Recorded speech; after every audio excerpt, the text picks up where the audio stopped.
الحمد لله نحمده ونستعين ونستغفره ونعوذ بالله من شرور أنفسنا ومن سيئات أعمالنا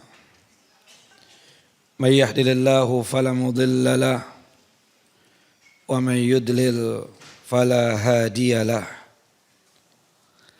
أشهد أن لا إله إلا الله وحده لا شريك له وأشهد أن محمدا عبده ورسوله ولقد قال الله تعالى في القرآن العظيم يا أيها الذين آمنوا اتقوا الله حق تقاته ولا تموتن إلا وأنتم مسلمون وبعد وبصخل صدري ويسر لي أمري واحلل عقدة من لساني يفقهوا قولي اللهم انفعنا بما علمتنا وعلمنا ما ينفعنا وزدنا علما اللهم إنا نعوذ بك من زوال نعمتك وفجأة نقمتك وتحول عافيتك وجميع سخطك اللهم إنا نعوذ بك من جهد البلاء ودرك الشقاء وسوء القضاء والشماتة الأعداء اللهم إنا نعوذ بك من عذاب جهنم ومن عذاب القبر ومن فتنة المحيا والممات ومن شر فتنة المسيح الدجال اللهم إنا نسألك سلامة في الدين وعافية في الجسد وزيادة في العلم وبركة في الرزق وتوبة قبل الموت ورحمة عند الموت ومغفرة بعد الموت اللهم هون علينا في سكرات الموت والنجاة من النار والعفو عند الحساب اللهم سلمنا إلى رمضان وسلم لنا رمضان وتسلمه منا متقبلا إخواني وأخواتي في الدين أعزني وأعزكم الله.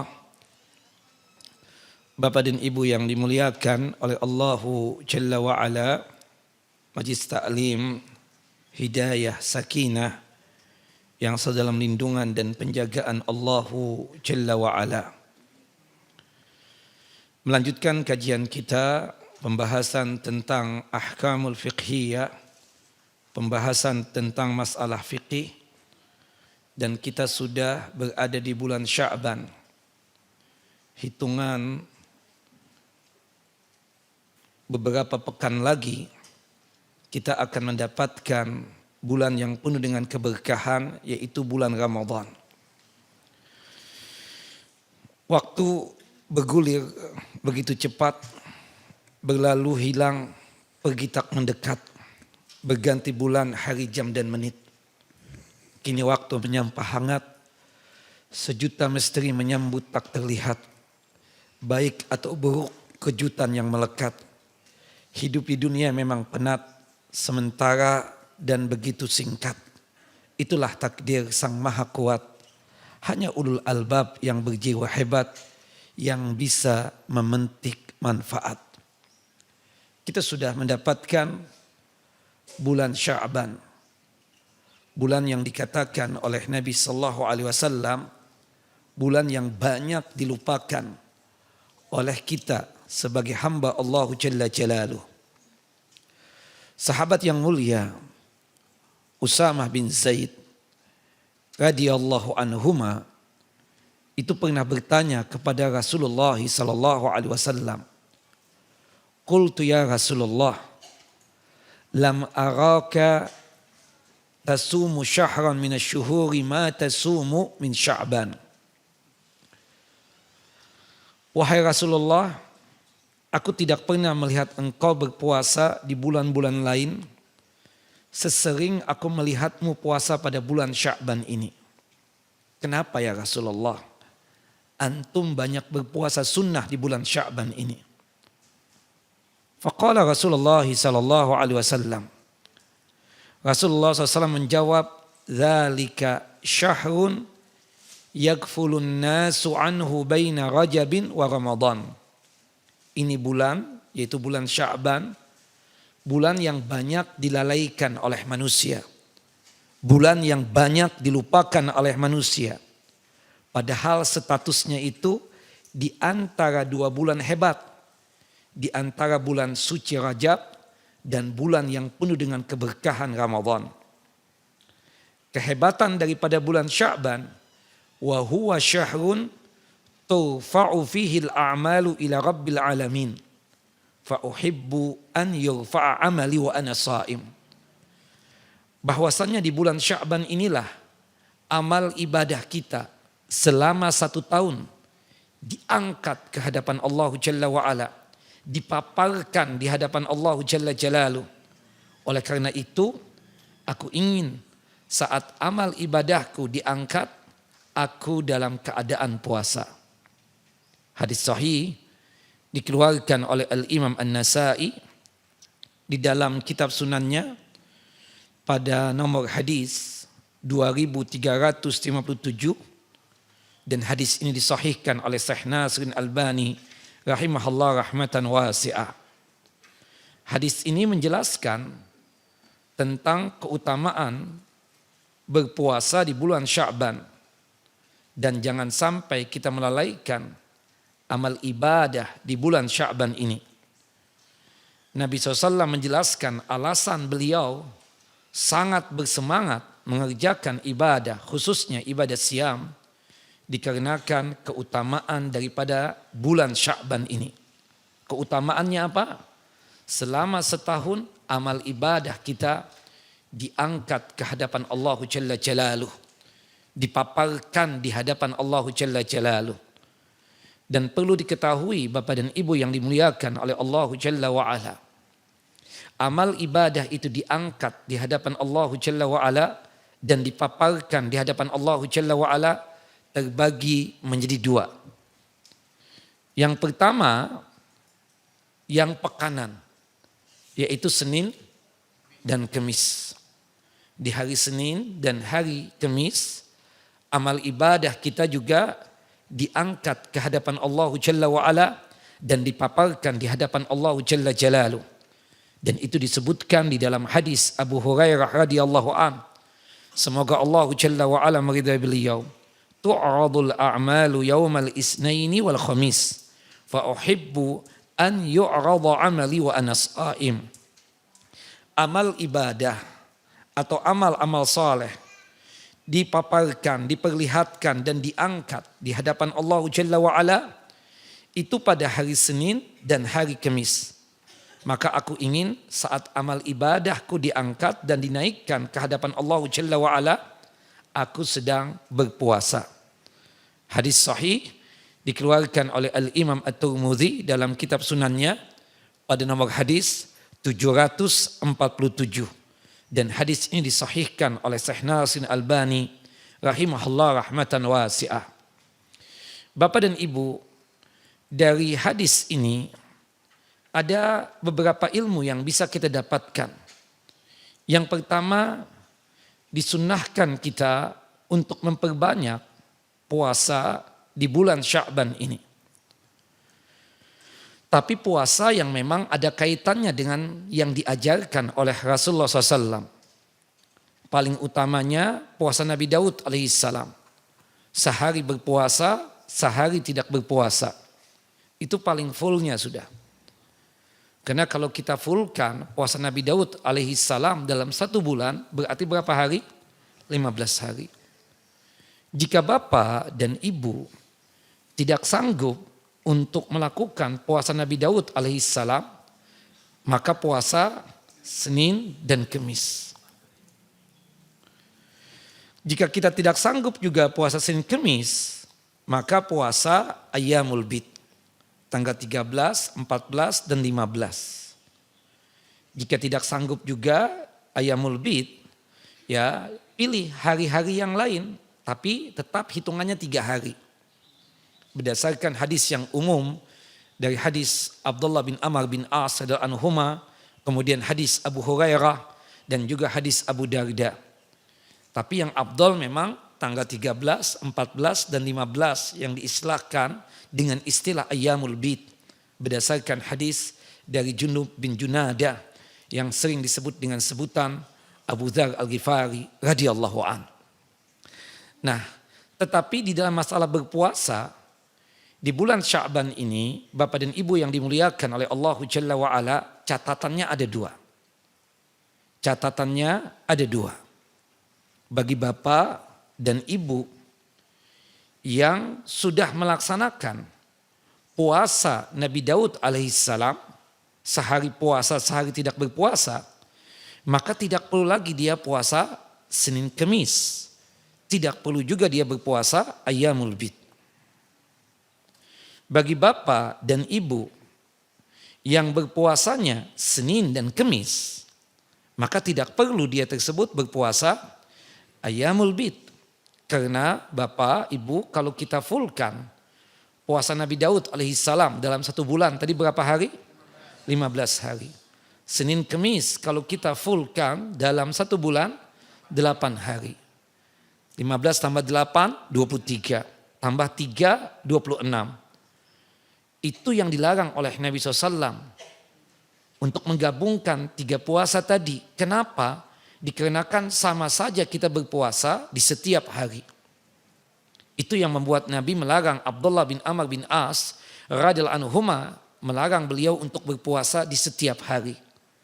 Abdullah bin Amr bin As radhiyallahu anhuma datang kepada Rasulullah SAW.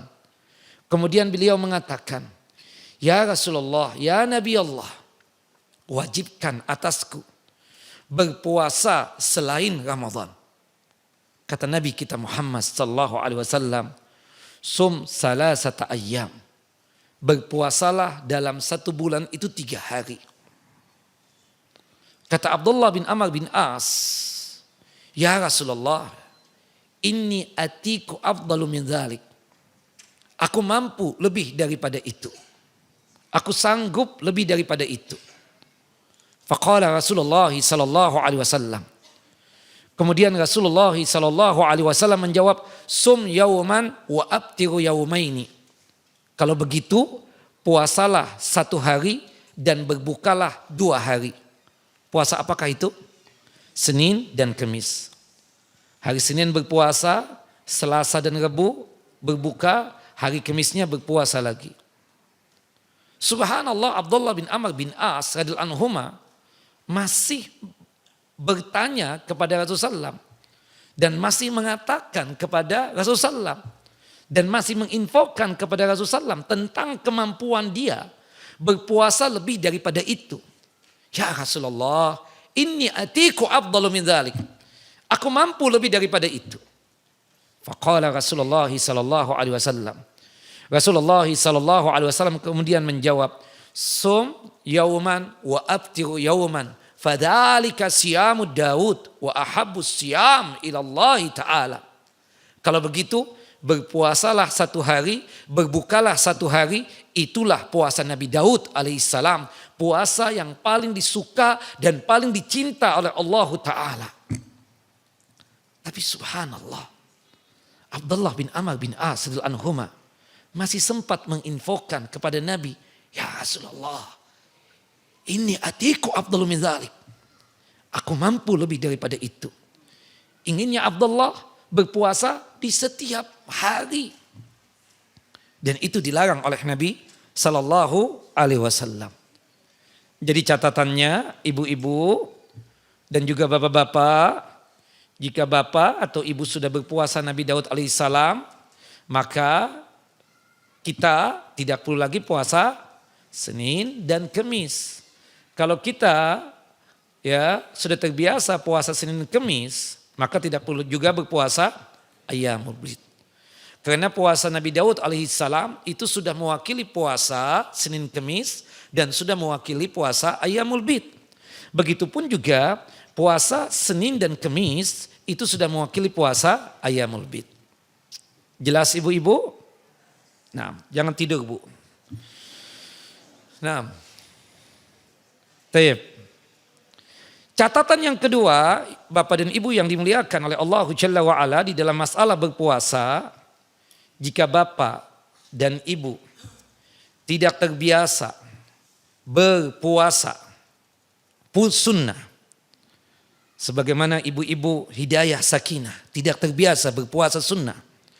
Nah kemudian sekarang ini ibu-ibu ini terbiasa di bulan Sya'ban ini banyak berpuasa. Saya tahu betul. Karena ibu-ibu ini tante dan bibinya saya. Jadi dia atau mereka baru mulai puasa sunnah itu apa? Di bulan Sya'ban. Nah, tidak terbiasa berpuasa sepanjang tahun. Bukan begitu Ibu? Benar kan keponakan yang ngomong ini? Benar kan Bu? Benar, ya Alhamdulillah. Itu pengakuan ibu-ibu. Kenyataannya memang seperti itu. Nah, berhubung ibu berpuasanya cuma sebatas di bulan Sya'ban saja, entah puasa Nabi Daud, entah puasa Senin Kemis, atau puasa Ayyamul Bid ya, terutama puasa Nabi Daud dan puasa Senin Kemis. Jika sekiranya mendekati Ramadan, 2 hari sebelum Ramadan, tolong puasa sunnahnya dihentikan. Puasa sunnahnya apa Bu? Dihentikan. Dalilnya apa? Hadis dari Abu Hurairah radhiyallahu an. Semoga Allah Jalla wa ala meridhai beliau. Qala Rasulullah sallallahu alaihi wasallam. Rasulullah sallallahu alaihi wasallam bersabda, "La taqaddamu Ramadhana bi shaumi yaumin wala yaumaini."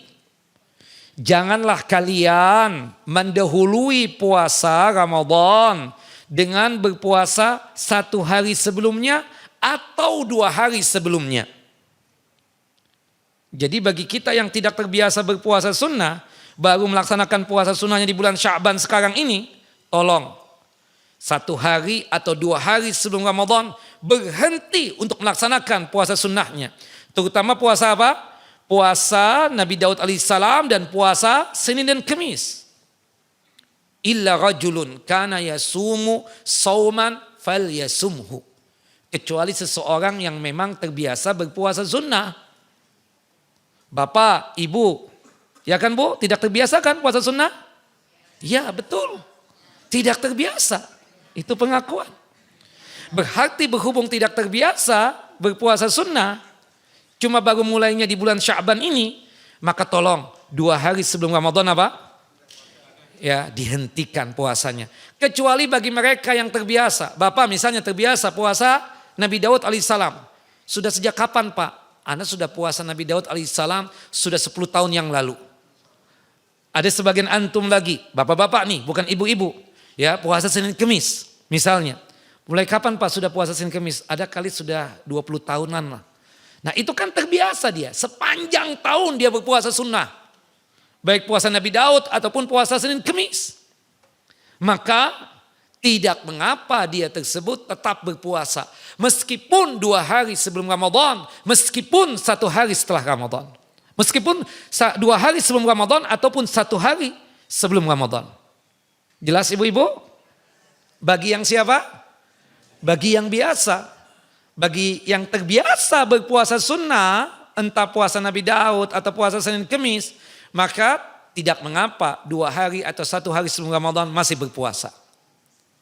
Atau maksud hadis ini bagi bapak atau ibu-ibu yang belum melunasi utang puasa wajib Ramadan. Ini bulan Sya'ban, bulan yang terakhir pelunasan utang puasa Ramadan tahun kemarin. Ini sudah tanggal 12. Bapak ibu tolong segera dibayar. Jangan sampai nanti mepet banget ya menjelang Ramadan baru bayar utang puasa. Ternyata ada di antara ibu-ibu ini yang melalaikan misalnya. Ini misalnya Bu ya, jangan tersinggung. Di antara ibu ini yang melalaikan dalam masalah pelunasan utang puasa Ramadan tahun kemarin. Ketika kita tanya, memang berapa hari lagi Kak berpuasanya? Sepekan. Ya, sepekan kan sebentar Ramadan. Kalau misalnya tanggal 1 Maret nanti jadi Ramadan, hitungannya ini kan sangat dekat sekali. Nah, gimana ya Ustadz banyak ini. Macam-macam lah alasan. Ala kulli hal, tolong puasa ya setiap hari ini sampai nanti ya akhir daripada bulan Sya'ban. Nah itu pun juga tidak mengapa. demi melunasi utang puasa wajib. Jelas ya? Nah ini catatan yang kedua berkaitan dengan puasa di bulan Sya'ban. Wallahu a'lam bissawab. Dan kita tahu subhanallah, Ramadan itu sangat kita nanti. Sangat kita nantikan, sangat kita tunggu. Subhanallah, karena Allah Jalla Jalaluh betul-betul memuliakan ini bulan. Di bulan Ramadan lah Allah Jalla Jalaluh membuka lebar-lebar pintu surga yang berjumlah 8. Di bulan Ramadan lah Allah Jalla Jalaluh menutup rapat-rapat pintu neraka yang berjumlah 7. Di bulan Ramadan lah Allah Jalla wa'ala membelenggu syaitan, merantai syaitan yang maksudnya mempersulit jalannya syaitan untuk menggoda manusia. Di bulan Ramadan juga Allah Jalla Jalaluh melipat gandakan pahala ibadah kita. Wabil khususnya ibadah siyam. Ibadah apapun yang kita kerjakan selama Ramadan dilipat gandakan oleh Allah Jalla Jalaluh pahalanya.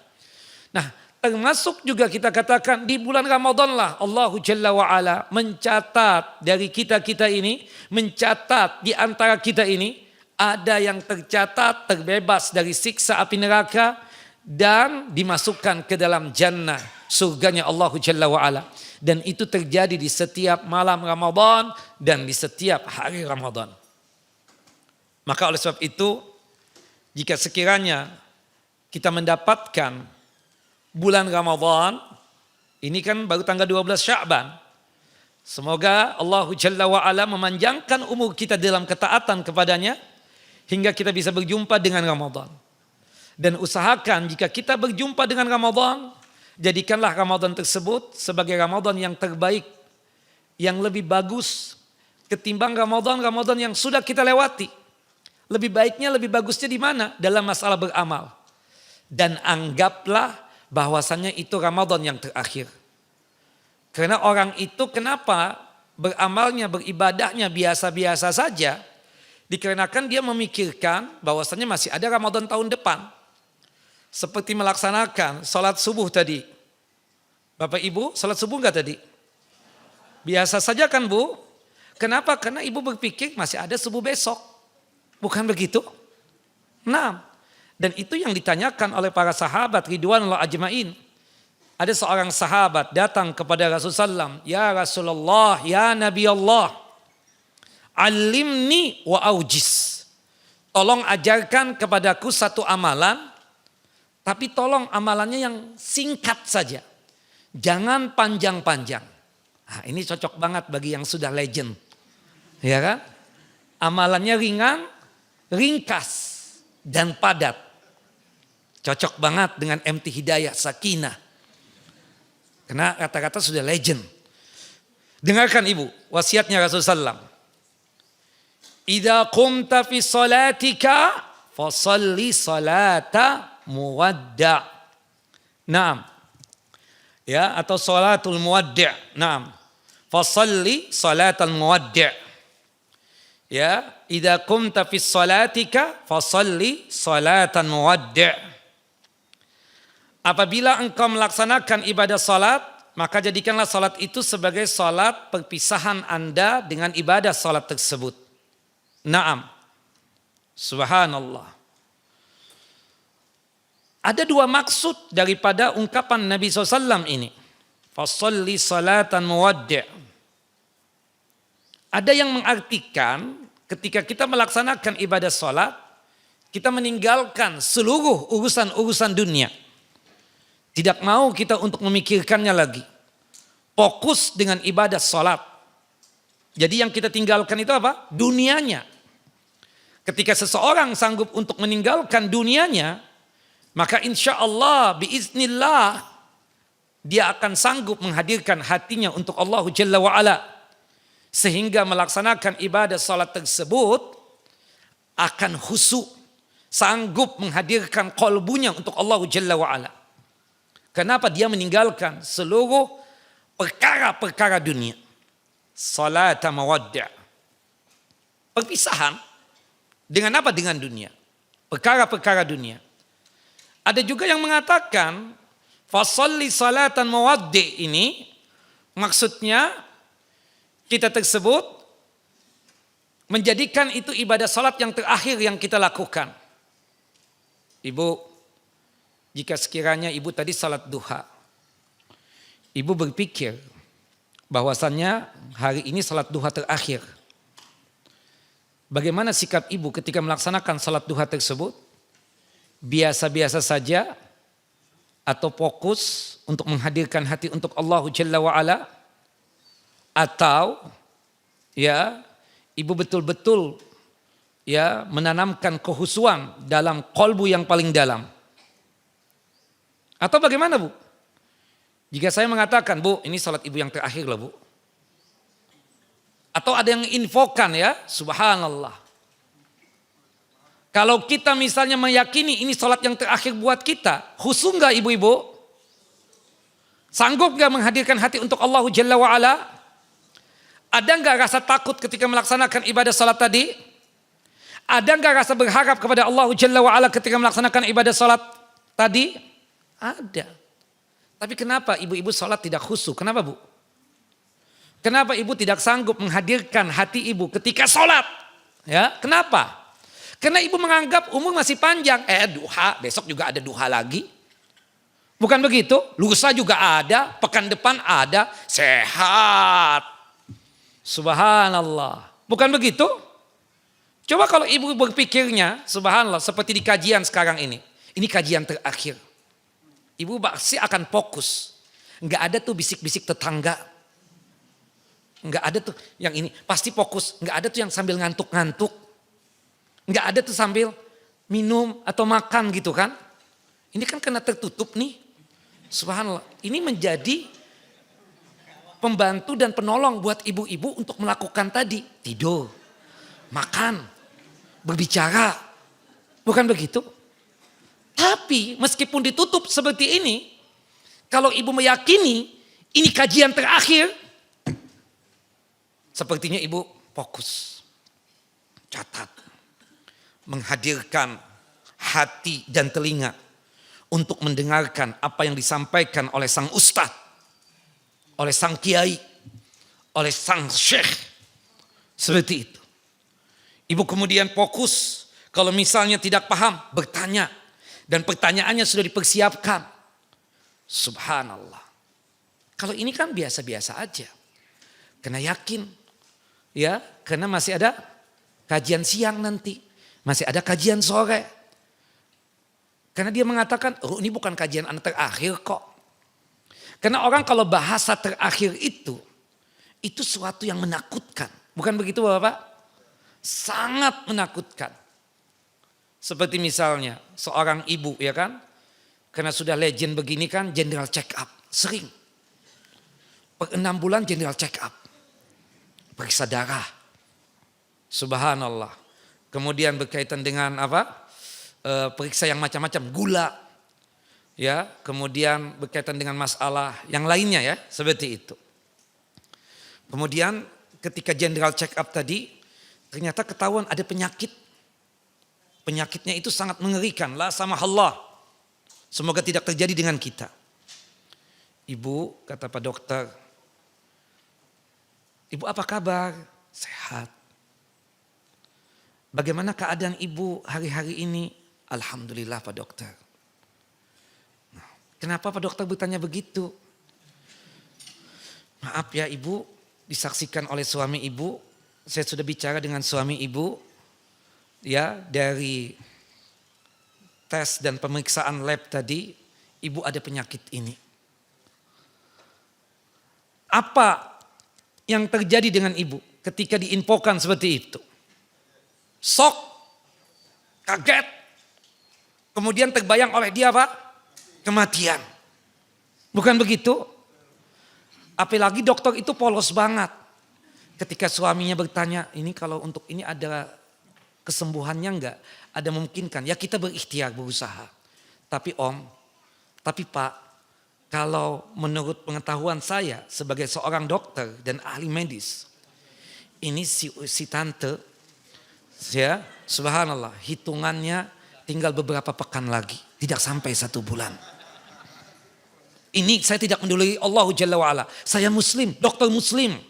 Saya tidak peduli Allah Jalla wa'ala. Tapi menurut hitungan medis sepertinya tante tinggal hitungan pekan lagi.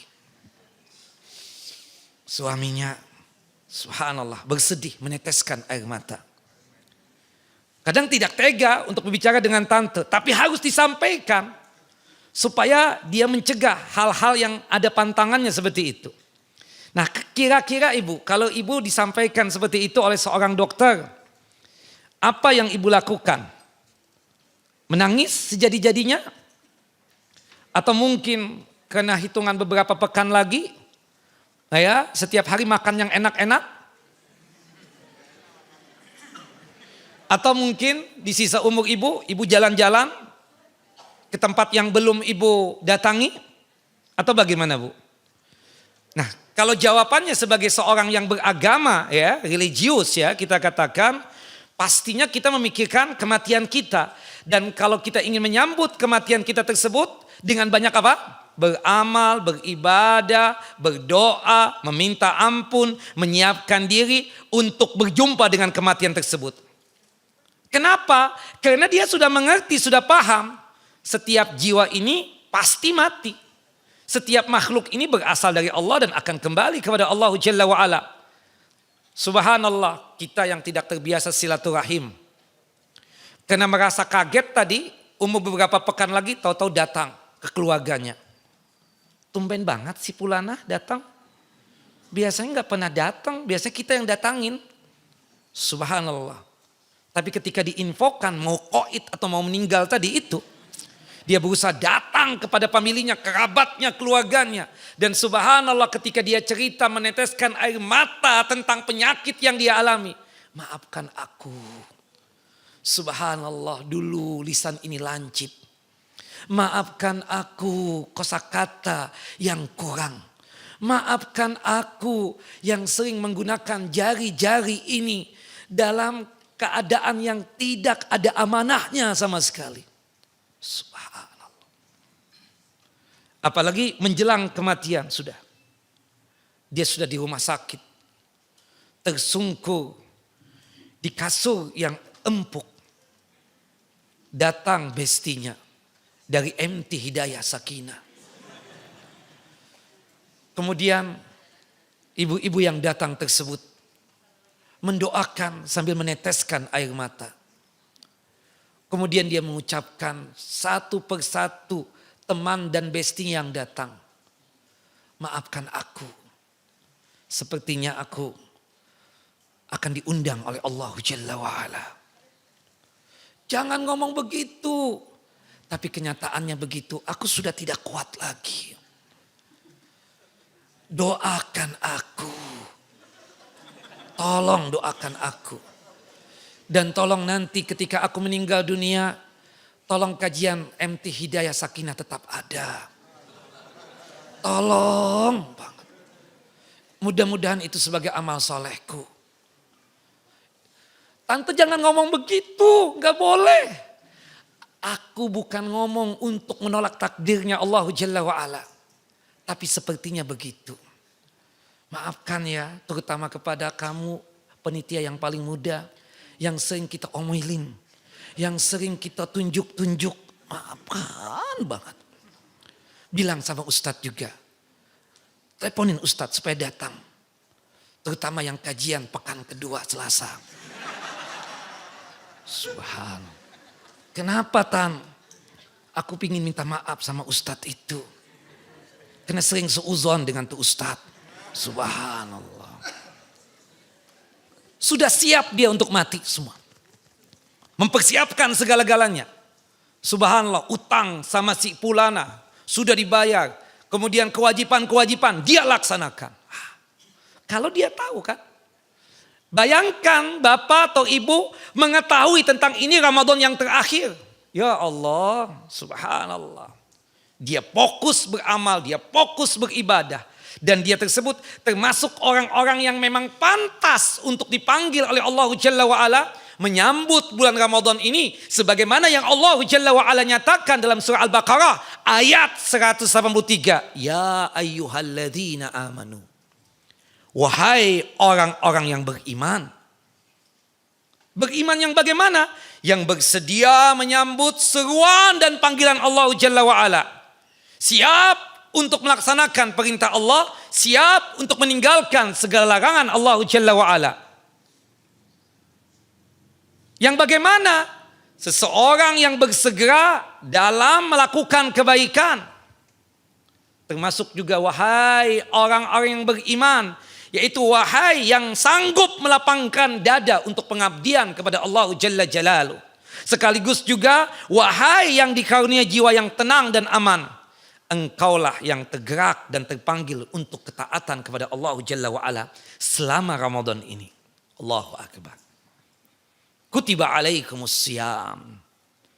Telah diwajibkan atas kalian untuk melaksanakan ibadah siam, ibadah puasa, menahan lapar dan dahaga terhadap si miskin menjadi peka, persaudaraan semakin terasa, qiyamul lail 11 rakaat dijaga, ibadah malam jadi terbiasa, cinta hamba semakin nyata, lembar demi lembar Al-Quran terbaca. Demikian pula hadis dan kitab ulama. Kajian pagi dan sore membahana, sebulan lamanya tak terasa karena hari penuh zikir dan doa. Buruk, keji, maksiat dan dosa ditinggalkan selama-lamanya. Ya salam. Sanggup tidak ibu-ibu? Itu kan ungkapan yang Allah ingin ungkapkan kepada kita. Kutiba alaikumus siyam. Memang menahan lapar, emang menahan dahaga, emang menahan syahwat, tapi sekaligus juga peka terhadap si miskin. Persaudaraan semakin terasa, dipupuk kuat. Seperti itu. Tidak hanya sekedar puasa di siang Ramadan, qiyamul lailnya pun juga dijaga. Ibadah malamnya jadi terbiasa. Subhanallah. Lembar demi lembar Al-Quran dia baca, dia hatamkan. Yang tidak terbiasa membaca hadis Nabi dan juga tidak terbiasa membaca kitab-kitab ulama, terbiasa selama di Ramadan. Ya salam. Allahu Akbar. Kama kutiba ala alladhina min qablikum. Sebagaimana diwajibkan atas orang-orang sebelum kalian. Sebelum kita, subhanallah. Orang-orang yang luar biasa menapaki jalan kesuksesan untuk mencari ridhonya Allah Jalla wa'ala. Penuh kesabaran dan penuh keridhaan. Menjadikan Allah Jalla wa'ala sebagai satu-satunya zat, sebagai tujuan hidupnya. Cita-citanya hanyalah surga. Mereka itu adalah para anbiya, para nabi, para siddiqin, orang-orang yang jujur dan benar dalam masalah keimanan, para syuhada, orang-orang mati syahid, dan orang-orang yang saleh. Target kita dalam berpuasa, khususnya puasa Ramadan, la'allakum tattaqun. Agar kalian tersebut menjadi hamba yang bertakwa. Itulah pemenang yang sebenarnya. Sanggup enggak kita menggapai piala ketakwaan tersebut? Dengan takwa hidup berkah dan bahagia di dunia. Dengan takwa terbebas siksa kubur yang membara dan mendera. Dengan takwa dikumpulkan di padang mahsyar dalam kondisi sejahtera dan selamat. Dengan takwa catatan amalan penuh kebaikan sukacita. Dengan takwa melewati sirat sekejap kedipan mata. Dengan takwa mampir di telaga Al-Kautsar, di telaganya Rasulullah SAW untuk menghilangkan dahaga. Dengan takwa masuk surga tanpa hisab dan azab. Dengan takwa itulah sebesar-besarnya pahala dari Allah Jalla wa'ala yang maha mulia. Allahu Akbar. Nah ini ya ayat yang sering kita baca. Coba diresapi, dihayati, dipahami. Kenapa Allah Jalla wa'ala cuma memanggil kita yang beriman. Tidak memanggil manusia secara umum. Makanya kata sahabat yang mulia Abdullah ibnu Mas'udin radhiyallahu an, ketika kita dipanggil oleh Allah Jalla wa'ala dengan gelar iman, berarti Allah Jalla wa'ala telah memuliakan kita. Berarti Allah Jalla wa'ala telah menghormati kita, menta'zim kita. Maka oleh sebab itu kata Abdullah bin Mas'ud, hadirkan qalbu ini untuk Allah Jalla wa'ala. Subhanallah, hadirkan telinga ini untuk mendengarkan apa yang Allah Jalla wa'ala perintahkan atau Allah Jalla wa'ala larang. Allahu Akbar. Maka oleh sebab itu, cobalah ketika nanti Ramadan telah hadir untuk kita, berpuasalah sebagai hamba yang beriman. Itilah jalan pendahulu kita. Jangan sombong, tak terbelas kasihan. Setiap hidup pastinya berjumpa kematian. Boleh jadi ini terakhir Ramadan. Siapkan bekal takwa untuk perjalanan. Raihlah pahala yang banyak untuk kemenangan. Boleh jadi Ramadan tahun depan menjadi sebuah harapan karena umur tidak kesampaian. Allahu Akbar. Ibu-ibu masih tidur? Jangan terkesima begitu, Bu. Biasa aja. Nah, Bapak dan Ibu yang dimuliakan oleh Allah Jalla wa'ala. Ada satu hadis Nabi SAW. Ini hadis yang luar biasa. Hadis dari sahabat yang mulia Abu Hurairah radhiyallahu an. Semoga Allah Jalla wa'ala meridai beliau. Qala Rasulullah sallallahu alaihi wasallam. Rasulullah sallallahu alaihi wasallam bersabda, kullu amal ibni Adam yudha'ab.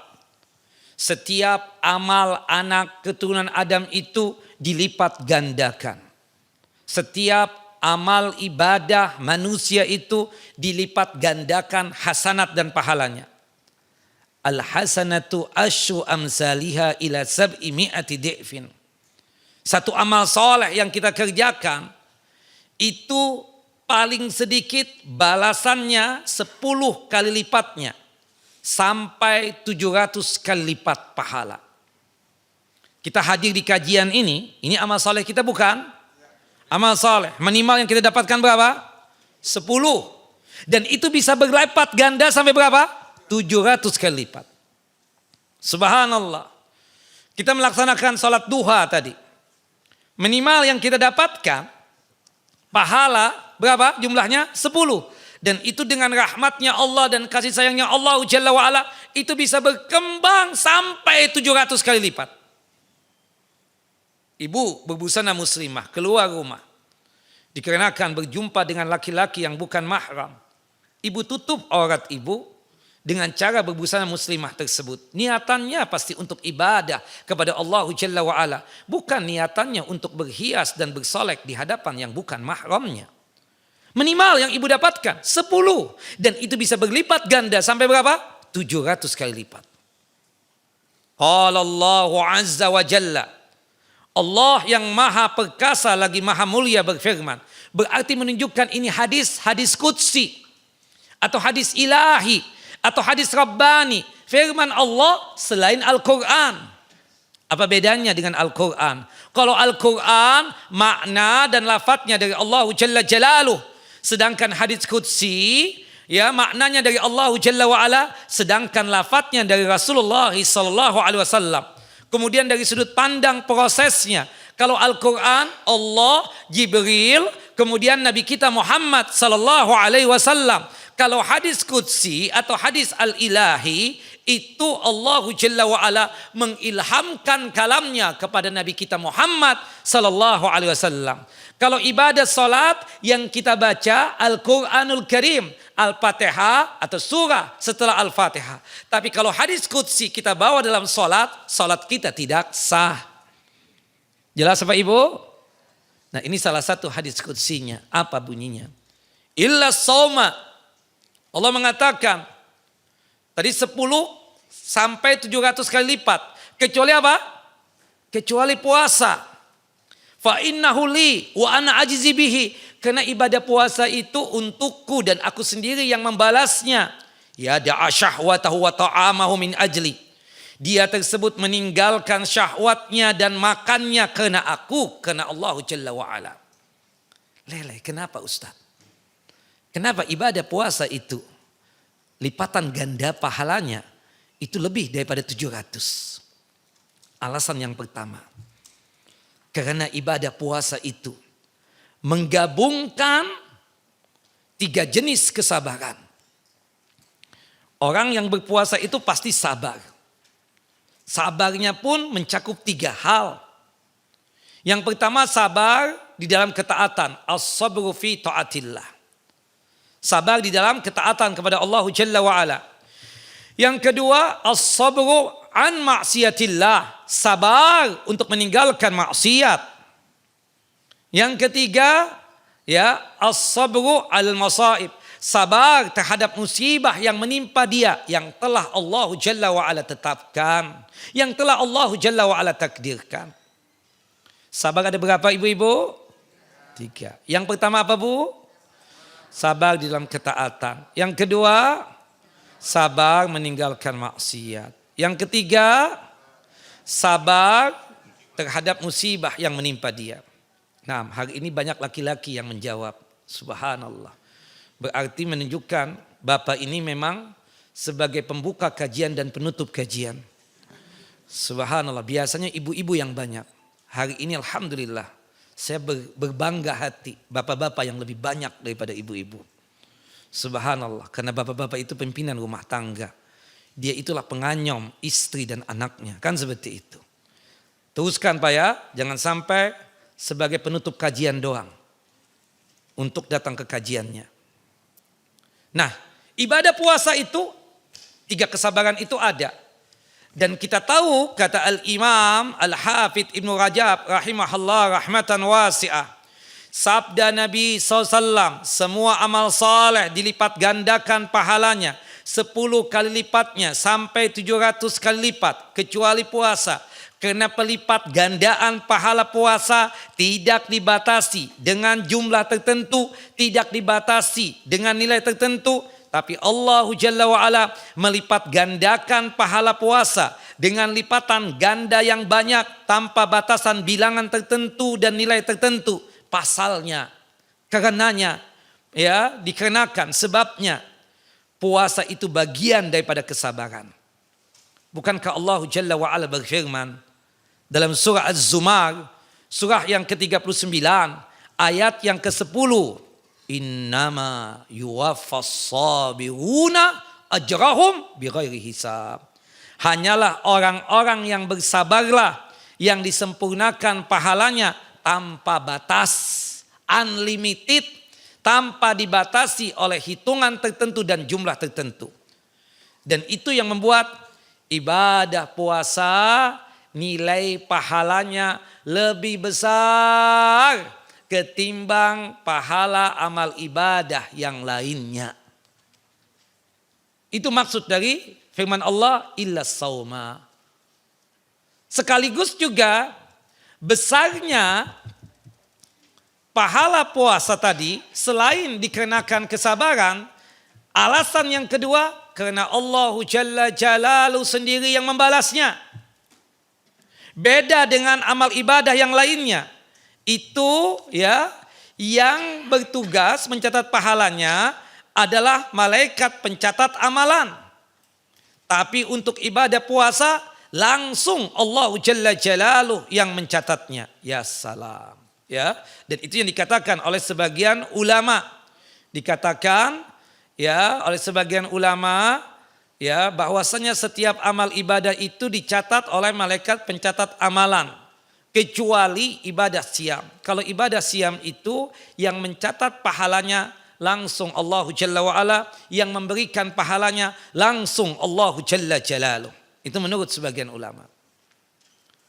Fa innahu li wa ana ajizi bihi. Karena dia itu berpuasa untukku lillahi ta'ala, makanya aku sendiri yang membalasnya. Ustadz, bukankah setiap amal ibadah yang kita kerjakan, entah sholat, zakat, sedekah, umrah, haji, pakai hijab, datang ke kajian, karena Allah, lillahi ta'ala, ikhlas. Itu niatan kami Ustadz ketika beramal dan beribadah. Tapi kenapa kok Allah Jalla wa'ala cuma mengatakan ibadah siam saja, fa innahu li wa ana ajzi bihi. Ibu-ibu, bapak-bapak, setiap amalan yang kita lakukan itu punya potensi di dalamnya terpapar penyakit riya dan sum'ah. Kecuali ibadah siang. Semua amal ibadah, apapun amal ibadahnya, sholat, sedekah, zakat, haji, umrah, pakai hijab. Subhanallah. Ada potensi orang yang melakukannya apa? Terpapar penyakit riya dan sum'ah. Dan itu tidak terjadi dengan ibadah siang. Ibadah sholat. Subhanallah, kita sholat duha. Allahu Akbar. Baru dapat 1 rakaat, ada orang yang kita sangat muliakan hidup di muka bumi ini. Sholatnya di samping kita. Ibu ini nih.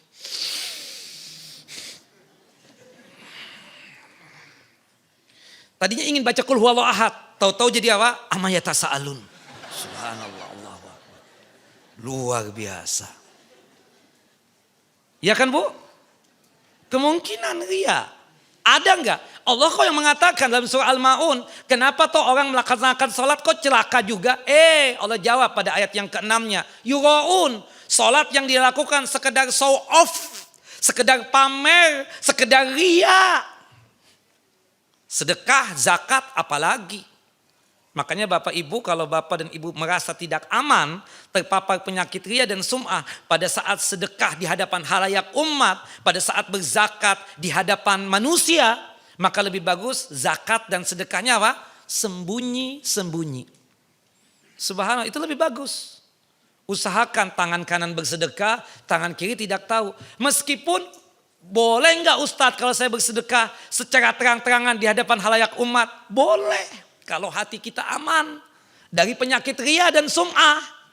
Kalau seandainya kita paham diri kita ini lemah dalam masalah pujian, lemah dalam masalah pujaan, lemah dalam masalah ya hal-hal yang berkaitan dengan ujub dan seterusnya, maka lebih bagus kita sembunyi-sembunyi untuk sedekah dan juga berinfak atau berzakatnya.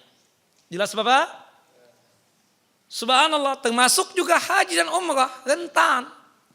Bu, kapan berangkat umrah Bu? Insya Allah Ramadan Ustaz. Insya Allah Syawal saat sama Ustaz. Nah, itu coba lihat, perhatikan ketika mau berangkat. Ibu-ibu sempatnya bikin konten. Ayo anak-anak, cucu-cucu, kita doa sama-sama ya. Bagus. Doa keluar rumah. Bismillahi tawakkaltu ala Allah wa la hawla wa la quwata illa billah. Ya. Tapi ya, pi. Atau pa. Ayah, tolong dong videoin kita. Atau fotoin kita. Subhanallah. Sudah jadi nih satu konten. Fotonya juga lumayan cukup banyak. Ayo kirim. Kemana? Hidayah Sakinah. Ting. Ngapain? Subhanallah. Kadang kan bikin status. On the way. Ya, airport Soekarno-Hatta. Nah, ibu-ibu kan kepo. Mau kemana tuh? Iya enggak Bu? Oh, Alhamdulillah. Kan biasanya subhanallah. Main sinetronnya sama sendirinya keluar dong. Ya Alhamdulillah. Suami dapat rizki. Masya Allah. Ya. Kita diajak suami untuk umrah ke tanah suci. Alhamdulillah. Padahal kan niatannya memang untuk ditanya. Dia bikin status itu kan niatannya ingin ditanya. Hati jaga. Belum lagi setelah tawaf di Ka'bah misalnya. Jadi ini umrah tawaf di Ka'bah. Penuh dengan peluh. Kalau peluhnya kurang diambil air. Subhanallah. Ayah tolong videoin lagi. Atau kadang Ustadz. Ayah sama aku aja. Biar Ustadz. Ustadz itu kan subhanallah. Ustadz itu lemah banget. Lemah Ustadz, lemah. Ustadz, tolong videoin Ustadz. Kita mau bikin konten Ustadz. Ayo Ustadz. Kita kan gak enak. Kadang tua nih yang nyuruh. Legend yang nyuruh. Jamaah kita. Subhanallah. Ustadz kan lemah dalam masalah hal yang seperti itu. Nah, subhanallah. Ustadz, ya Allah Ustadz. Alhamdulillah ya Allah, selesai juga tawaf. Meskipun melelahkan dan mencapaikan dengan banyaknya manusia ini. Ini semua pertolongan Allah. Bahasanya begitu.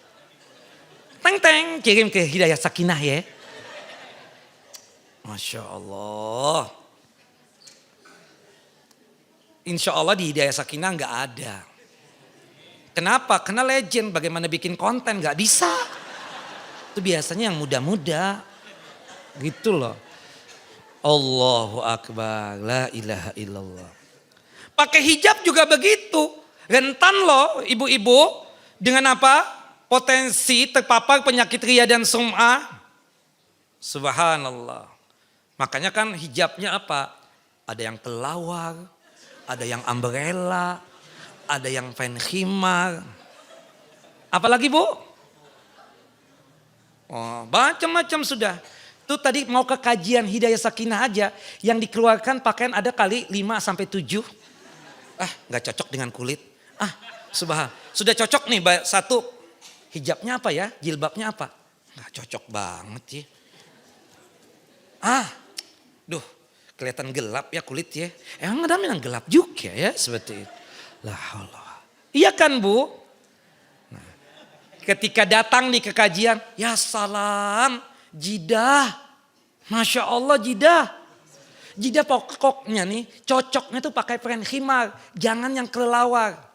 Habis kajian Sakinah ini nih, Hidayah Sakinah. Beli hijab pakaian khimar, itu 7 hijab sekalian. Cocok. Karena ada pujian tadi itu. Allahu Akbar.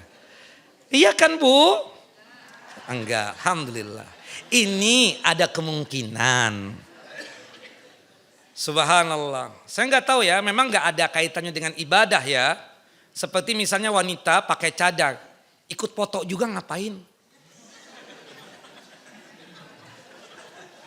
Foto-foto ya, jangan lupa.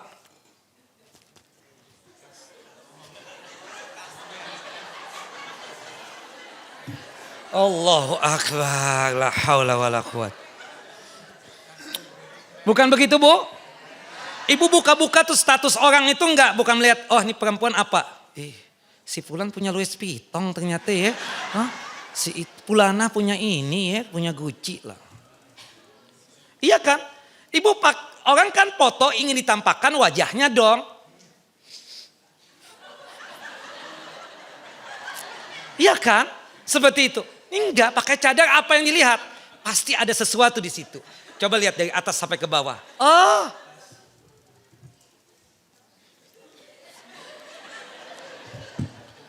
Allahu Akbar, la haula. Kalau laki-laki kan lain lagi. Ibu-ibu juga yang bercadar tuh, berliannya baru nih, berlian.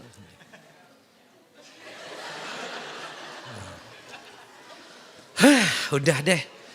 Kadang saya nggak ngerti loh, nih bercadar nih apa cuma sekedar model doang, sekedar berhias doang atau emang apa? Kalau kita Allahu Akbar, kadang tuh bercadar foto juga dengan selebritis. Subhanallah. Ini di mana gitu loh kita kadang. Mudah-mudahan itu bukan ikut kajian di Hidayah Sakinah. Mudah-mudahan bukan ikut yang di kajian hari Selasa, pekan kedua itu. Mudah-mudahan. Allahu Akbar. Nah, semua itu punya potensi ria dan sum'ah. Termasuk ujub juga. Iya kan? Tapi tidak dengan puasa. Pak, mau makan apa Pak? Saya alhamdulillah di rumah saya sih semuanya ada. Local food, ya, Arabian food, atau Eropah food. Local food dari kredok, ketoprak, gado-gado, soto-sotoan ada. Arabian food, Bapak mau apa? Kapsah, ya, nasi kebuli, nasi mandi, ya, atau apa? Kemudian Eropa juga ada, fish and chip ada. Bapak mau apa? Sat anak so'im, Stat. Kakak, anak so'imah, Stat. So'imah? Iya, puasa. Iya, puasa. Puasa. Baru tahu kita. Saya yakin Bapak dan Ibu tadi bersahur misalnya. Ingin ria sama Ustadz misalnya. Enggak ada kan yang begitu? Ada Bu yang begitu? Enggak ada. Meskipun ada juga di grup nih. Sahur. puasa dong. Ada 1-2 orang. Nah dia mungkin gak tahu ya. Kalau mungkin Ramadan oke lah ya kan bersahur. Tapi kalau puasa sunnah jangan pakai begitu dong. Ada yang sanggup berpuasa, ada yang masih doyan makan.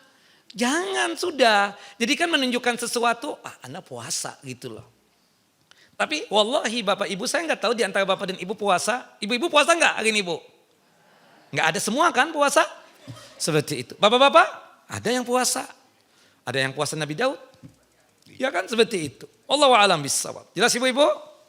Nah jadi kenapa Allah mengatakan ibadah siam, ibadah puasa tersebut untukku. Karena satu-satunya ibadah yang tidak terpapar penyakit ria dan sum'ah hanya ibadah siam. Yang lainnya punya potensi untuk terpapar penyakit ria dan sum'ah. Bukan begitu Bu? Wallahu a'lam bishawab. Lis-shaim farhatan. Orang yang berpuasa itu memiliki 2 kebahagiaan. Farhatun inda fitrihi wa farhatun inda liqa'i rabbih. Orang yang berpuasa itu memiliki 2 kebahagiaan, 1 di dunia dan 1 di akhirat. Di dunianya, subhanallah, dia berbahagia ketika berbuka puasa. Subhanallah. Apapun makanannya, apapun minumannya, ketika berpuasa enak gak Bu? Berbuka puasa enak banget, hatta cuma air tawar doang. Subhanallah, bismillah.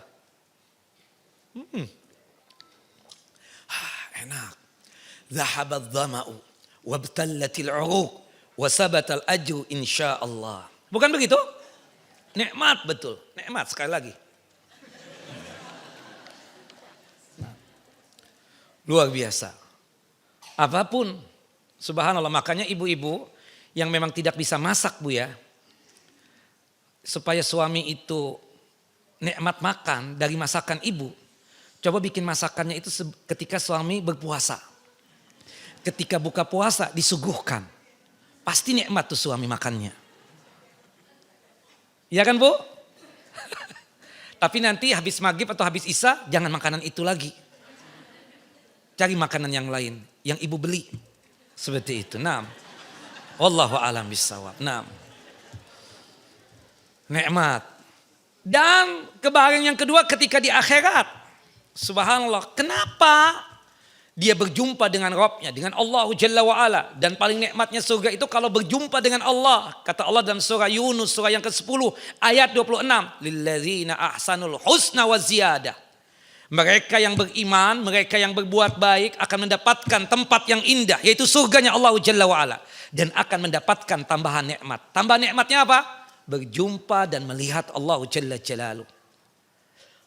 Lebih daripada itu kata Al-Hafidz Ibnu Rajab rahimahullah rahmatan wasi'ah.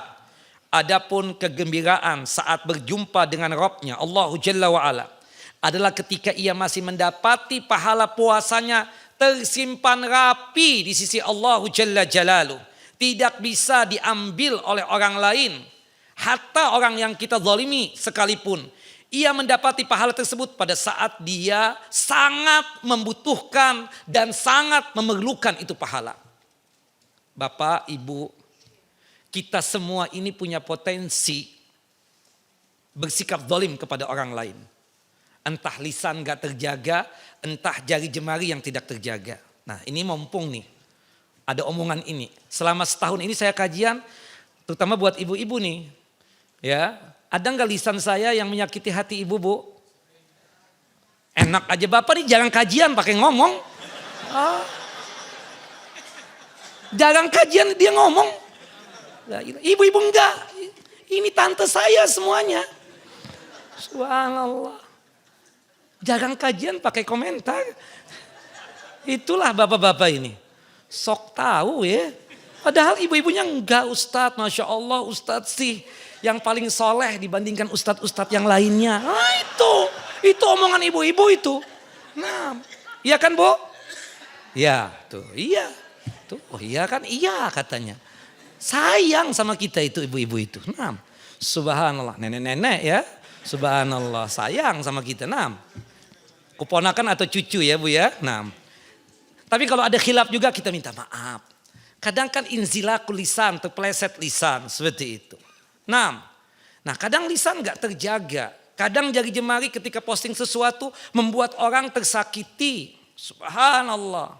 Atau mungkin dalam masalah berbisnis, nakal. Zolim juga kan. Makanya kata Nabi SAW, atadruna manil muflis. Tahu gak kalian siapa orang yang bangkrut, yang pailit tersebut? Kata para sahabat, al-muflisu fina ma la dirham lahu wala mata. Yang bangkrut itu yang gak ada fulus, yang gak ada dinar, dirham, gak ada aset, gak ada barang. Itu bangkrut, benar di dunia. Tapi yang dimaksudkan oleh Nabi SAW, al-muflisu fina man ya'ti yaumal qiyamati bis salatin, wa zakatin, wa sadaqatin, wa hajin, wa umrah. Ya, seseorang dari umatku datang pada hari kiamat kelak, membawa pahala solat, membawa pahala zakat, membawa pahala sedekah, membawa pahala haji umrah, membawa pahala pakai hijab dan lain sebagainya. Tapi bersamaan dengan itu dia bawa dosa, dosanya kepada manusia, zolimnya kepada manusia. Kalau dosa kepada Allah Jalla wa'ala gampang untuk terhapuskan. Kita istighfar, astaghfirullah dengan taubatan nasuha, selesai. Tapi dosa sama manusia ini wal'iyadzubillah. Kata Al-Imam Sufyan Ibnu Uyainah, kita membawa 70 dosa ke hadapan Allah berkaitan kita dengan Allah Jalla wa'ala. Itu lebih ringan ketimbang kita membawa satu dosa yang berkaitan antara kita dengan hamba yang lain, dengan manusia yang lain. Itu lebih berat. Keputusannya nanti apa? Qisas. Disitulah nanti ya kita tersebut Allahu Akbar betul-betul berhati-hati ya. Nah, jangan sampai kita bangkrut. Subhanallah. Nah, sahabat tadi kan ada yang bertanya, ya Rasulullah, ya Nabi Allah, tolong dong ajarkan aku satu amalan tapi singkat-singkat aja. Yang kedua itu kan yang dinasihati oleh Nabi kita Muhammad SAW, wala takallam bikalamin ta'tadiru minhu. Janganlah berbicara, janganlah bercakap-cakap dengan satu ucapan atau satu perkataan yang membuat engkau nanti menyesal. Ya Allah, kok ana bilang ibu itu tua ya? Ya Allah, astagfirullahaladzim. Astagfirullah, astagfirullah. Gak jadi deh, legend aja deh. Kan seperti itu. Subhanallah. Allahu Akbar. Atau misalnya apalah terucap, ya Allah, anak kok ngasih hukum kan begitu. Astagfirullah. Jangan sampai itu ada penyesalan. Termasuk posting sesuatu. Kalau posting, kalau sebentar bisa kita hapus. Bang, hapus bang. Ya, kak, hapus. Ya, nek, hapus nek. Ya, Umi, hapus mi. Enak. Tapi kalau sudah ngucap, satu kata aja menyakitkan, ya Allah. Ya Allah, ada kan perempuan itu. Ini rajin sholat ya Rasulullah, tahajudnya Masya Allah. Kalau orang sudah tahajud kan untuk sholat yang lainnya gampang. Ya, puasa sunnah Masya Allah. Sedekahnya Masya Allah. Tapi satu kelemahannya, lisannya itu nyakitin banget buat tetangga terutama. Kalau ngomong subhanallah, tahu-tahu apa? Orang itu pingsan aja. Atau tahu-tahu nyesek aja. Ya Allah, kayak mau pasang ring. Itu yang kita takutkan. Ya Allah, kenapa anak ngomong begitu? Astagfirullah, mulut gitu kan. Nah nanti kan di hadapan Allah memang tidak ada yang menuntut, ada yang menuntut. Ada Pak. Jangankan ibu-ibu yang di sini atau bapak-bapak yang di sini, pasangan kita nuntut kita Pak. Pasangan kita, istri kita Pak, nuntut kita nanti di hadapan Allah Jalla wa'ala. Kenapa enggak diajarin anak tentang ilmu ini, agama ini, ibadah ini dan seterusnya ya kan? Ya, kenapa? Ada tuntutan nanti anak-anak kita juga. Seperti itu. Makanya baik-baik deh sama istri, baik-baik sama anak. Supaya jangan sampai dituntut di akhirat kelak nanti. Seperti itu. Ibu juga begitu, jangan sampai nanti dituntut oleh suami. Ya Allah, gak pernah bikin masakan untuk anak ya Allah. Ya Allah kalau ngomong gak enak banget ya, subhanallah. Ya, sakit hati ini. Cuma ya sudahlah, daripada nggak bisa kawin, sudah kawin sama itu perempuan. Subhanallah. Allahu Akbar. Nah, semua punya potensi diambil pahala amal soleh kita. Tapi tidak dengan ibadah siang. Tidak bisa diambil. Hatta oleh orang yang kita zalimi sekalipun. Itu yang dikatakan oleh Sufyan ibnu Uyainah, seorang imam ya. Kata beliau, rahimahullah rahmatan wasi'ah. Ini merupakan hadis yang paling baik dan paling bijak. Pada hari kiamat kelak, Allah Jalla wa'ala akan mengadili para hambanya. Sedangkan hamba-hamba tersebut punya potensi melakukan kezaliman dengan makhluk yang lain atau dengan manusia yang lain. Kemudian hamba tersebut dituntut untuk mengembalikan hak-hak orang yang telah dizaliminya. Hingga tidak ada lagi yang tersisa setelah itu dari semua amal ibadahnya. Kecuali pahala ibadah puasa. Kemudian Allah Azza wa Jalla menanggung sisa dari sisa hak orang yang dizalimi tadi. Dan kemudian berkat pahala puasanya Allah Jalla wa Ala memasukkan dia ke dalam surga. Pada hari kiamat kelak kita bahagia berjumpa dengan Allah Jalla wa Ala. Tapi lebih bahagia lagi pada saat kita berjumpa dengan Allah, itu pahala puasa tetap tersimpan rapi di sisi Allah Jalla Jalaluh. Itu maksud dari ungkapan Rasulullah, wa farhatun inda liqa'a rabbih. Ya, berbahagia pada saat berjumpa dengan Rabbnya. Berjumpa dengan Allah pasti bahagia. Tapi lebih bahagia lagi pada saat kita membutuhkan pahala, ternyata pahala puasa kita tetap tersimpan rapi di sisi Allah Jalla wa'ala. Terakhir sebagai pemungkasnya. Wala khulufu fihi atyabu indallahi min rihil misik. Sungguh bau mulut orang yang berpuasa lebih wangi di sisi Allah Jalla wa'ala dibandingkan minyak kasturi. Itu di akhirat kelak, ibu-ibu. Bukan di dunia. Di dunia tetap bau. Hadis sahih dikeluarkan oleh Imam Bukhari dalam kitab sahih beliau pada nomor hadis 78 dan hadis dikeluarkan oleh Imam Muslim dalam kitab sahih beliau pada nomor hadis 1151. Kata Al-Hafidz Ibnu Rajab rahimahullah rahmatan wasi'ah. Maksud daripada hadis tadi, bau mulut orang yang berpuasa ini maksud adalah aroma yang tidak sedap yang tercium oleh manusia di dunia. Tapi aroma itu harum di sisi Allah Jalla wa'ala. Kenapa jadi harum di akhirat kelak? Karena muncul dengan sebab mentaati Allah Jalla wa'ala ketika hidup di dunia. Ya, muncul aroma sedap tadi di akhirat kelak karena muncul dengan sebab dan dalam rangka mencari ridhonya Allah Jalla Jalaluh. Kita berpuasa kan perintah Allah Jalla Jalaluh. Namanya tidak makan, namanya tidak minum. Subhanallah, sesuatu yang keluar dari perut ini pasti bau. Bukan begitu ibu-ibu? Yang keluar dari bawah pasti bau. Yang keluar dari atas juga apa? Pasti bau juga. Jangan sampai salah paham ya ibu-ibu. Ya, karena subhanallah ada keyakinan ya sebagian orang semakin bau mulut kita pada saat berpuasa semakin wangi di akhirat kelak. Tidak seperti itu ya. Tugas kita di dunia ini pada saat kita merasa ada aroma yang tidak sedap yang keluar dari aroma dari mulut kita, maka kita bersihkan dan kita hilangkan dengan apa? Bersiwak. Gosok gigi dengan odol atau pakai pewangi mulut. Jangan dibiarkan ya berbau di mulut kita tersebut sampai membusuk. Jelas Bapak Ibu? Sehingga mengganggu orang lain. Kita bau mulut nih, kemudian aromanya tercium oleh teman kita, saudara kita, besti kita. Zolim itu, dan itu adalah dosa. Seperti itu. Makanya maaf ya Bapak dan Ibu, terutama Bapak-bapak, kalau misalnya bertanya sama Ustadz jangan dekat-dekat. Ya, subhanallah. Karena apalagi yang sudah bikin hujan buatan itu muncrat-muncrat itu ya. Itu Ustadz tuh paham kan, antum kalau lihat Ustadz begini-begini nih. Ya, mundur lagi. Itu antum harus paham. Ustadznya begitu-begitu tuh artinya ada sesuatu yang keluar dari mulut antum yang tidak sedap. Kecuali kalau Ustadznya begini, ya berarti enak tuh. Tapi kalau ya atau dia nggak fokus begitu, nah, itu ada sesuatu berarti. Wallahu a'lam bissawab. Nah, Rasulullah SAW ketika ada aroma yang tidak sedap yang keluar dari mulut beliau melakukan apa? Bersiwak. Ya salam, bersiwak. Makanya bersiwak itu Sunnah di setiap keadaan dan sunnah di setiap waktu.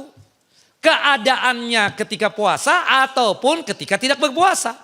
Kalau kita merasa bapak-bapak ada aroma yang tidak sedap yang keluar dari mulut kita, bersiwak, gosok gigi dengan odol, atau pakai pewangi mulut. Jelas ya? Apalagi di hadapan istri kita Pak. Antum ini mentang-mentang sudah kawin, penampilan tuh biasa banget gitu loh.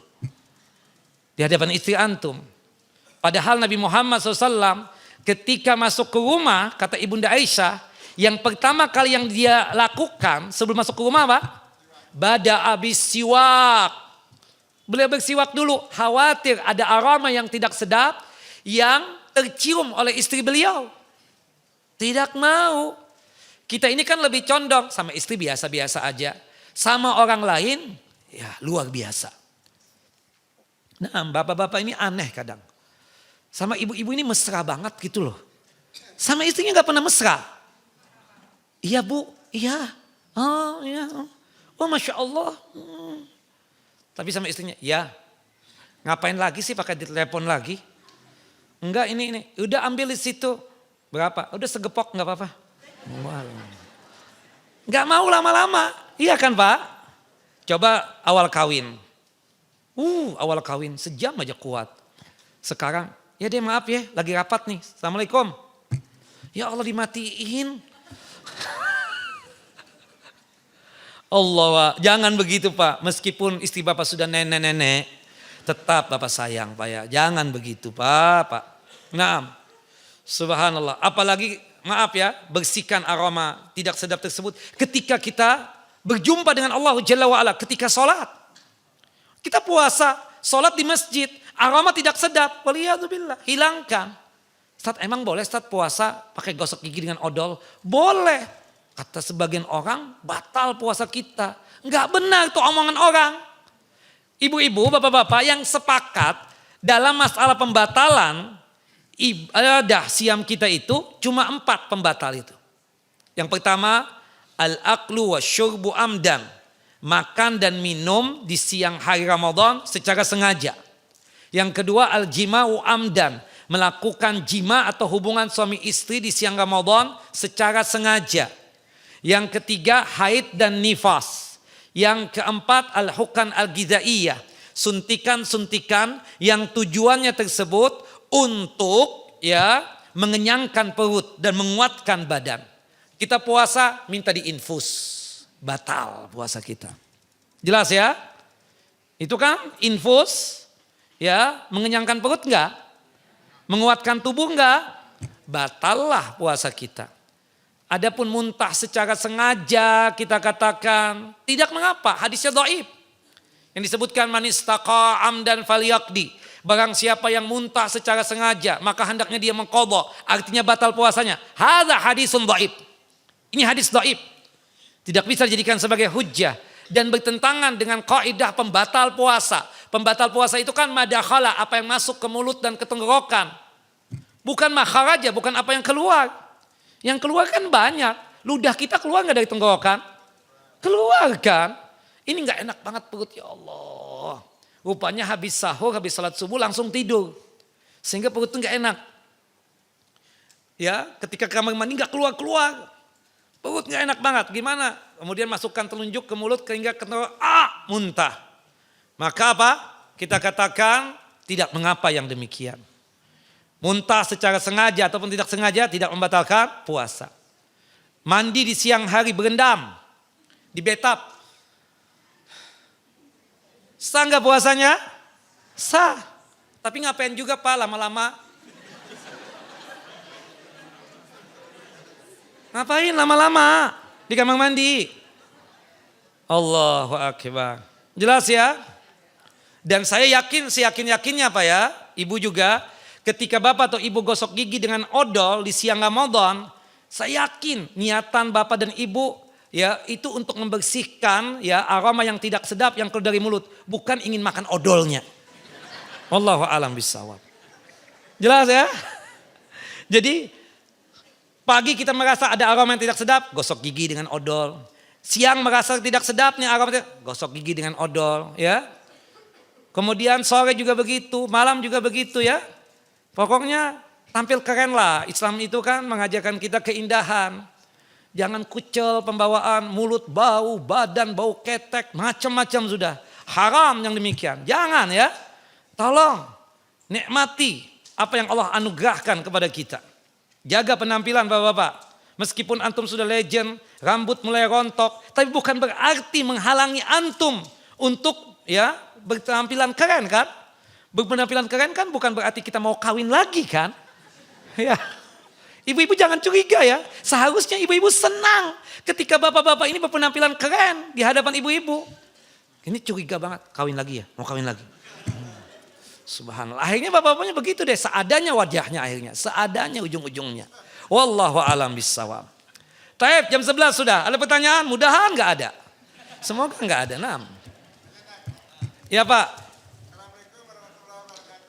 Waalaikumsalam warahmatullahi wabarakatuh. Pak Ustadz, Ana mau nanya. Ana sering dengar dari beberapa Ustadz dan juga ada beberapa artikel-artikel. Nah, selama ini Ana melakukan puasa sunnah Senin Kemis dan Ayyamul Bid. Tadi Ustaz kan jelaskan kalau sudah Senin Kemis Ayyamul Bid nggak perlu dan sebaliknya. Ya. Nah, bagaimana? Apakah ada larangan itu Ustaz? Ya kan tadi Ana ngomong. Ada larangan hadis Abdullah bin Amr bin As.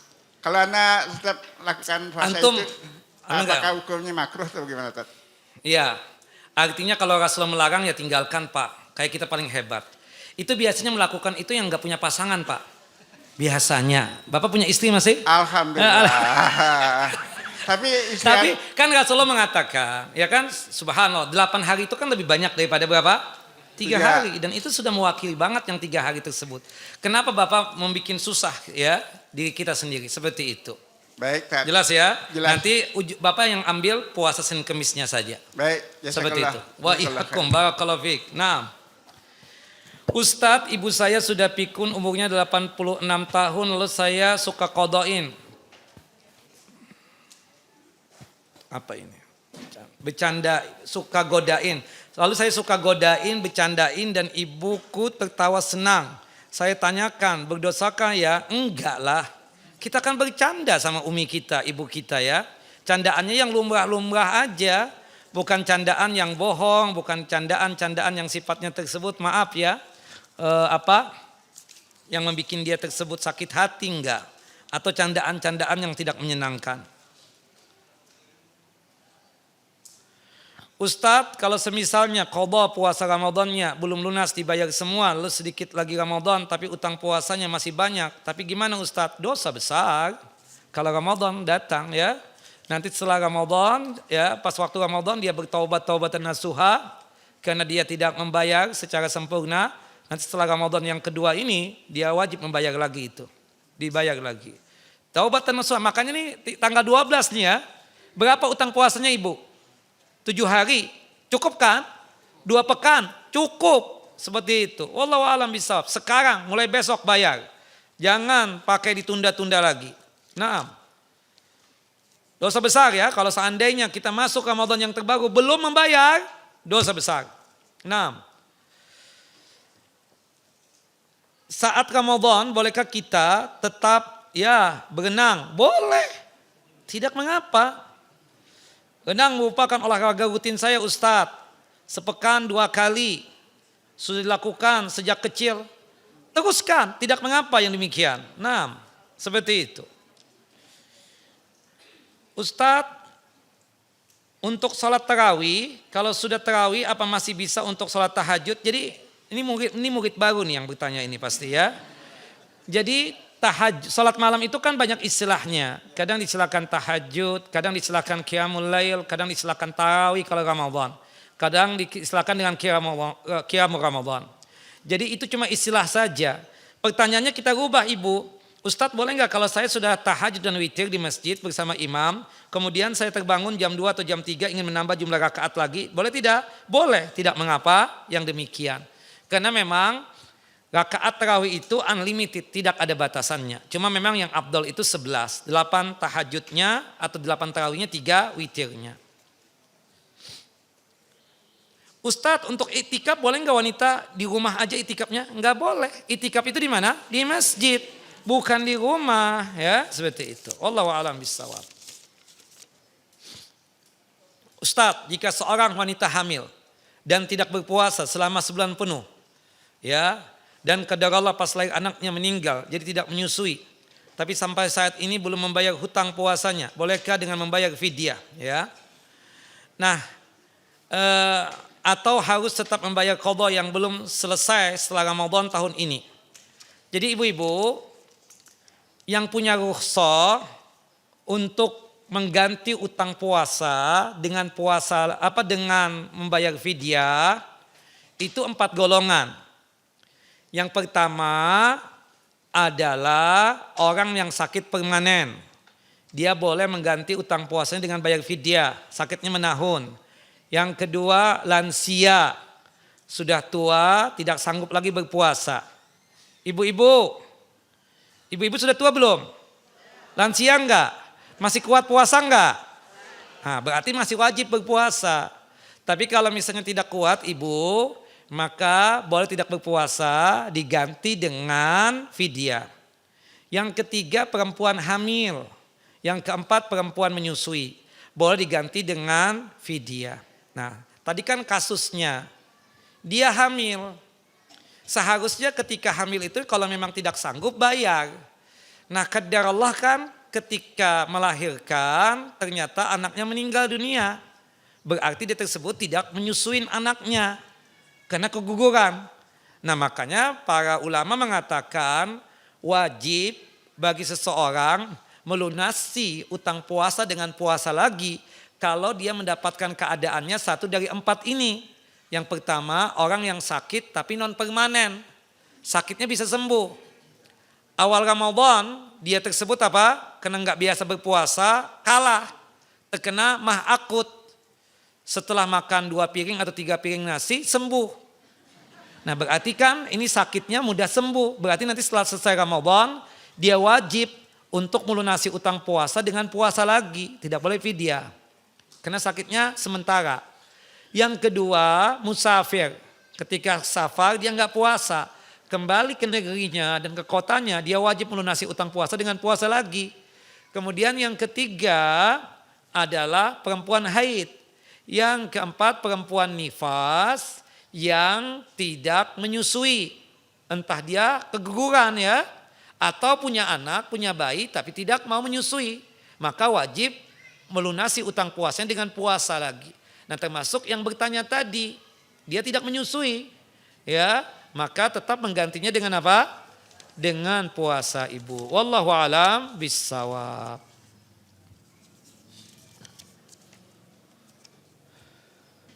Ustadz, bagaimana hukumnya berdoa di depan layar HP ketika sedang video call dengan orang yang sedang di depan Ka'bah di Masjidil Haram?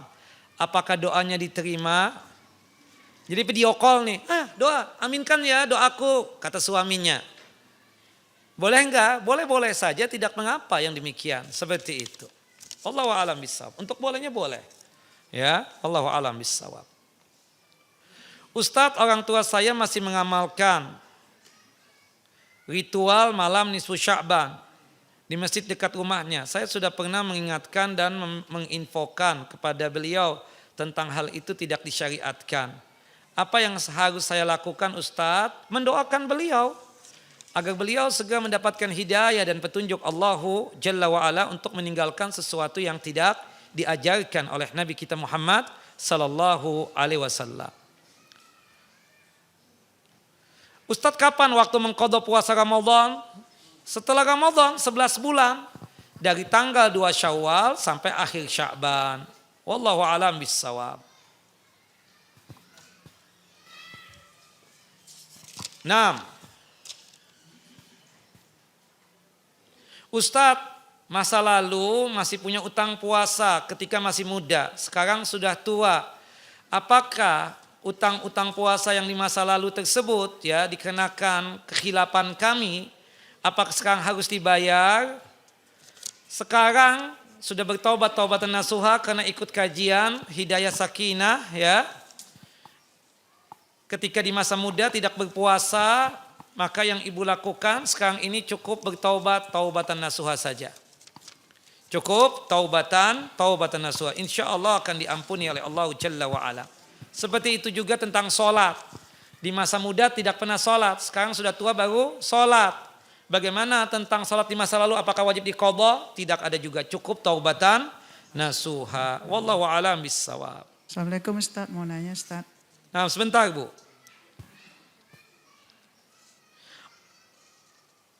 Seorang yang sudah tua yang tidak sanggup lagi berpuasa, bagaimana tentang puasanya? Cukup dengan bayar fidyah saja, sebagaimana yang Allah Jalla wa'ala firmankan dalam surah Al-Baqarah, surah yang kedua ayat 184, wa 'alal ladzina yutiqunahu fidyatun ta'amu miskin.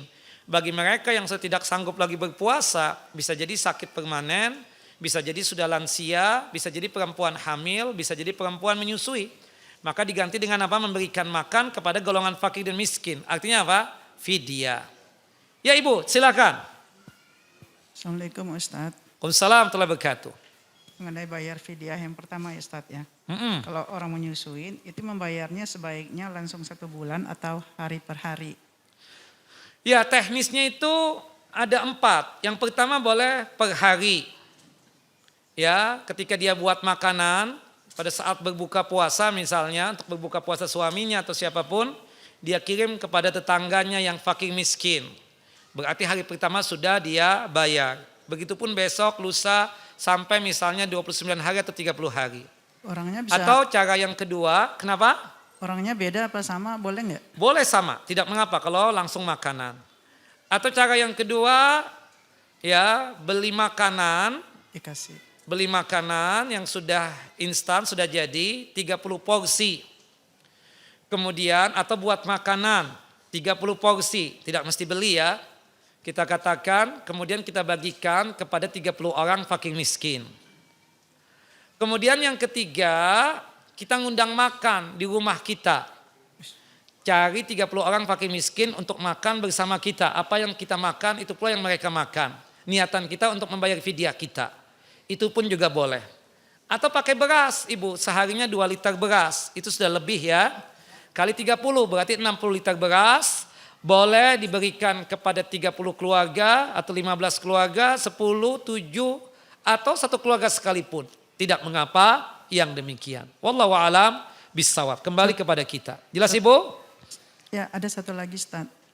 Kalau misalnya zaman sekarang ini kan ada bayi yang tidak mau nyusu langsung sama ibunya. Terus ibunya pres itu asinya. Iya. Apakah si ibunya tetap Termasuk menyusui. puasa? Iya. Ya, termasuk menyusui itu Bu. Oh, jadi tetap bayar fidyah si ibunya. Iya, ya? kalau memang dia nggak kuat. Saya ingin tanya sama ibu-ibu. Perempuan hamil, perempuan menyusui. Saya kan laki-laki ya. Ini menurut informasi istri saya, kalau hamil dan menyusui itu laparnya ampun. Benar nggak Bu? Benar. Benar nggak? Benar. Nah, kalau lapar itu fisik melemah nggak? Iya. Makanya ketika Abdullah ibnu Umar, putrinya hamil, memaksakan puasa, muntah-muntah. Iya. Kata abahnya Abdullah ibnu Umar, anti puasa ya? Iya bah, udah batalin, ganti dengan fidyah. Seperti itu Ibu. Oke. Jelas Bu? Nah, Baik, itu kan makasih, kalau Ustaz. lagi hamil menyusui itu kan laparnya cepet. Pingin makan aja bawaannya. Nggak bisa lihat makanan langsung mangap. Langsung terbuka mulut. Seperti itu. Maka oleh sebab itu ada rukhsah. Memang saya akui ada 3 pendapat. Ada yang mengatakan perempuan hamil dan menyusui itu dua-duanya. Tapi bagaimana ya kan? Yang kedua puasa tok. Nah saya bisa bantah itu. Ya, ini kan double begini ya. Untuk yang pertama dan kedua pertanyaan saya kapan puasanya? Kita tahu kan pelunasan utang puasa itu cuma 11 bulan. Dari tanggal 2 Syawal sampai akhir Sya'ban. Habis hamil itu apa? Menyusui kan? Kapan puasanya? Dan paling lama menyusui berapa? 2 tahun. Yang kedua, bisa jadi itu perempuan setiap tahun produksi. Bukan begitu? Oh nanti melunasi utang puasanya kalau sudah menopause. Ya, ustadz atau ustazah memang bisa jamin tuh perempuan setua itu nanti. Nggak bisa. Kita mengambil pendapat yang maaf itu yang paling mudah buat wanita ya. Seperti itu artinya cukup dengan fidyah toh. Kalau sudah fidyah selesai lunas utang puasa kita. Wallahu alam bissawab. Semoga Bapak dan Ibu selalu dalam lindungan Allah Jalla wa'ala. Sehat walafiat. Dimudahkan dalam masalah rizki dan nikmat. Dipanjangkan umur di dalam ketaatan kepada Allah Jalla wa'ala. Sehingga bisa berjumpa dengan bulan yang penuh dengan keberkahan. Bulan Ramadan di tahun ini. Allahumma sallimna ila Ramadan. Wa sallim lana Ramadan. Wa tasallamu minna mutaqabbalan. Wa sallallahu nabina Muhammad wa ala ali Muhammad. Kama sallaita ala Ibrahim wa ala ali Ibrahim innaka Hamidun Majid. Allahumma barik ala Muhammad wa ala ali Muhammad kama barakta ala Ibrahim wa ala ali Ibrahim innaka Hamidun Majid. Kita tutup kajian kita dengan masing-masing kita baca doa kafaratul majlis. Subhanakallahumma wa bihamdika asyhadu an la ilaha illa anta astaghfiruka wa atubu ilaik. Maaf lahir batin. Wassalamualaikum warahmatullahi wabarakatuh.